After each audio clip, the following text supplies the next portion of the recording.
sini saya mengambil pesan sopan santun. Hal ini sangat penting dalam kehidupan sehari-hari. Nah, sopan santun ini adalah perilaku yang mencerminkan arti kebaikan dan keramahan bagi orang lain, terutama kepada orang yang lebih tua dari kita. Contohnya, ketika kita bertamu ke rumah orang, pastinya kita mengucapkan salam terlebih dahulu. Terus setiap kita berbicara kepada teman atau orang lain, kita harus menggunakan kata-kata yang sopan. Nah, pesan saya di sini, ketika seseorang kehilangan sopan santun dalam kehidupan, maka dia sedang meracuni kehidupan dengan sikap dan perilaku yang buruk. Sopan santun memperlihatkan kualitas kepribadian seseorang. Semakin rendah hati dengan beretika seseorang, maka dia akan mengekspresikan sopan santun dengan tulus dan penuh percaya diri. Jadi, dengan itu kita harus menjaga etika dan sopan santun kita. Itu saja dari saya. Wassalamualaikum warahmatullahi wabarakatuh.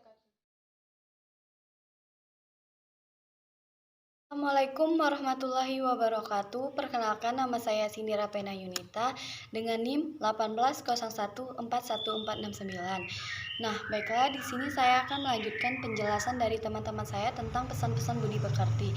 Nah, saya mengambil tema perilaku terpuji, yaitu menghargai pendapat orang lain. Di sini ada beberapa gambar. Ada gambar tentang menghargai pendapat orang lain, kita ambil dari berdiskusi kelompok. Nah, ada beberapa adab dari perilaku terpuji menghargai pendapat orang lain. Yang pertama yaitu tidak memikirkan diri sendiri.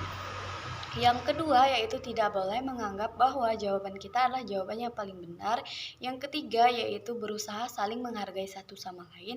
Yang keempat yaitu sampaikan pendapat Anda dengan sopan, tidak boleh menggunakan kata-kata kasar ataupun kata-kata kotor.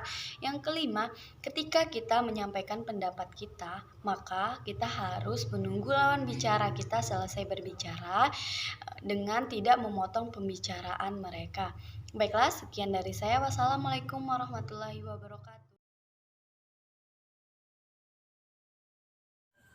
Nah, di sini saya mengambil pesan-pesan mengenai menghargai perbedaan. Menghargai perbedaan ini merupakan suatu tindakan yang tidak membeda-bedakan antara ras, suku, agama, serta warna kulit. Artinya, kita bergaul dengan siapa saja tanpa membeda-bedakan. Seperti contoh pada gambar berikut. Nah, kita tinggal di negara Indonesia. Nah, negara Indonesia ini memiliki keberagaman, mulai dari Sabang sampai Merauke. Yang pertama, keberagaman yang kita miliki yaitu adalah warna kulit. Warna kulit mulai dari kulitnya putih, sawo matang, sampai kulit hitam. Lalu yang kedua, agama. Nah, agama mulai dari agama Islam, Hindu, Buddha, serta Kristen. Lalu yang ketiga, suku. Nah, suku ini ada suku Melayu, suku Dayak, serta suku yang ada di Toraja, serta berbagai macam suku lainnya. Lalu, ras ini. Nah, ras ini juga di Indonesia banyak sekali. Nah, dengan adanya keberagaman ini, kita sebagai masyarakat tidak boleh membeda-bedakan antara yang satu dengan yang lainnya. Kita harus memiliki rasa yang sama tanpa adanya rasa membeda-bedakan. Sekian penjelasan dari saya, semoga bermanfaat. Terima kasih. Pesan tentang bersikap jujur. Poster ini tentang anak ujian sekolah nasional atau USNBK. Baiklah, di sini saya akan menerapkan bersikap jujur ini adalah sikap emas, karena sikap jujur ini memiliki kriteria yang etika yang sangat hebat. Kita bersikap jujur sangatlah hebat dan sangat mulia, karena bersikap jujur membuat kita hidup menjadi tenang dan tentram. Terimalah penilaian atau nilai apapun yang kita dapatkan dari karena sikap jujur ini sangat lebih berharga daripada kita berbohong tapi nilai kita besar. Berarti itu sangat tidak boleh dilakukan. Nah, karena sikap jujur ini sangat berharga dan emas, kita harus menerapkan dari kini atau sampai masa depan kelak ke kanak-kanak kita nanti. Karena sikap jujur memiliki karakter yang etika yang sangat baik, memiliki norma-norma dan nilai-nilai yang harus diterapkan dari masa kini atau ke depannya. Nah, jadilah sikap yang jujur. Di sekolah harus memiliki sikap yang jujur saat ulangan ataupun hal lainnya. Walaupun ke depannya kita menjadi orang yang berguna atau menjadi seorang yang mewakilkan atau menengah, sebaiknya kita menjadi orang yang bersikap jujur. Karena jujur ini memiliki perilaku yang mulia dan dapat diterapkan ke masa depannya. Baik, itu saja dari saya. Wassalamualaikum warahmatullahi wabarakatuh.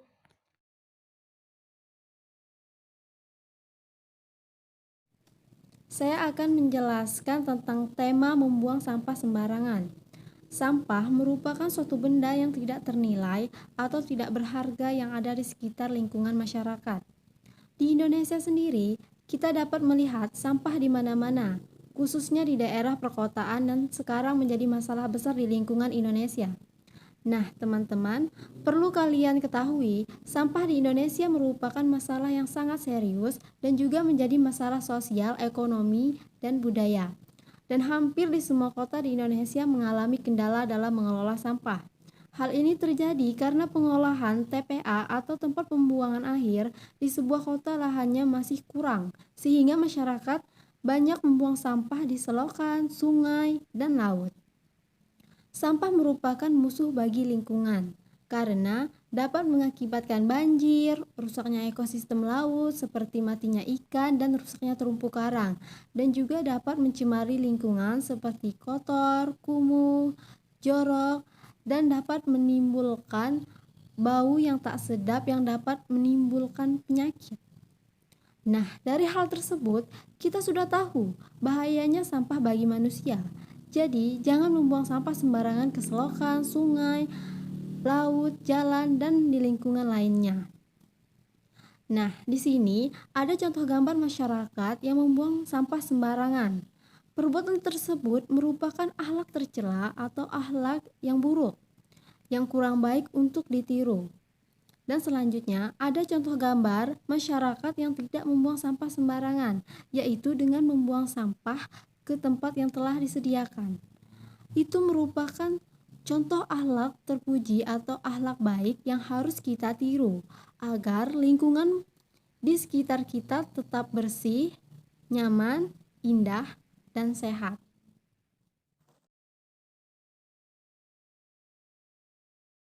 Assalamualaikum, di sini saya akan menjelaskan tentang menolong orang tua. Nah, menolong orang tua ini merupakan suatu sikap terpuji dan membuat pekerjaan rumah menjadi lebih ringan. Anak-anak juga bisa ditanamkan menolong orang tua ini sedari kecil supaya mereka terbiasa menolong orang tua. Anak-anak diharuskan dan diajarkan untuk menolong orang tua supaya mereka bisa menyelesaikan pekerjaannya sendiri dan bertanggung jawab atas pekerjaan yang sudah ia kerjakan.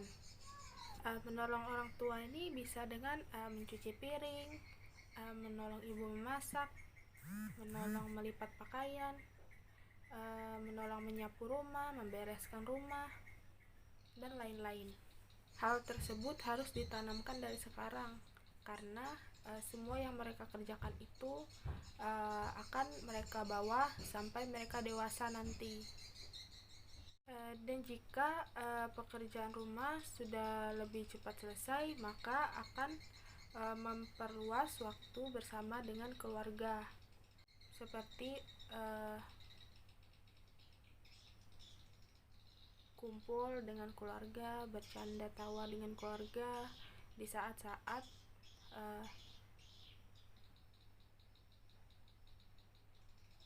mereka sedang istirahat. Warahmatullahi wabarakatuh. Perkenalkan, nama saya Nadia. Di sini saya akan menjelaskan beberapa pengetahuan dalam bergaul. Nah, kita harus mengetahui bergaul itu apa. Pergaulan yaitu merupakan jalinan hubungan yang dilakukan oleh seseorang dengan orang lain. Nah, hubungan ini biasanya terjadi dengan jangka waktu yang cukup lama sehingga memiliki pengaruh antara satu dengan yang lain. Nah, biasanya kita para pemuda ini harus berhati-hati dalam pergaulan-pergaulan negatif yang sering terjadi pada akhir-akhir ini.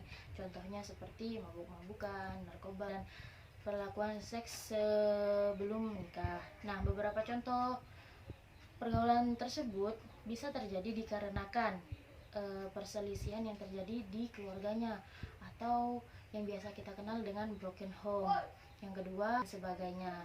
Nah, sebagai kaum pemuda masa kini, kita harus mengajak pemuda-pemuda lain agar mereka melakukan pergaulan yang bersifat positif, seperti mengajak mereka untuk melakukan organisasi, terus aktif dalam kegiatan beragama, membentuk tim belajar bersama, dan masih banyak lagi hal lainnya. Nah, pesan saya untuk para pemuda ini, bergaulah kepada orang-orang yang dapat memberikan nilai positif pada kita agar menguntungkan bagi diri kita sendiri. Nah, jangan pernah mendekati orang-orang yang memberikan kita nilai negatif agar tidak merugikan diri kita sendiri.